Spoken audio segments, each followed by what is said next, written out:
નમસ્કાર, રાજકોટ ન્યૂઝ 24માં આપનું સ્વાગત છે। આજના મુખ્ય સમાચાર। અમેરિકા ઈરાન યુદ્ધ ફરી સળગ્યું। સીઝફાયર વચ્ચે અમેરિકાએ હોર્મુઝ સ્ટ્રેટ પસાર કરી રહેલું ઈરાની જહાજ કબજે કર્યું।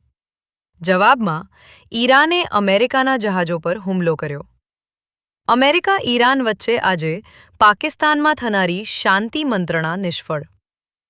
અમેરિકાનું પ્રતિનિધિમંડળ પાકિસ્તાન પહોંચી ગયું। ઈરાને ભાગ લેવાનો કર્યો સાફ ઇનકાર। અખાત્રીજમાં ગુજરાતમાં 100 કિલો સોનું વેચાયું હોવાનો અંદાજ। સૌથી વધુ અમદાવાદમાં વેચાયું। સુરત, રાજકોટ અને વડોદરામાં પણ લોકોએ કરી સોનાની મોટા પાયે ખરીદી। જમ્મુ કાશ્મીરમાં ભયાનક અકસ્માત।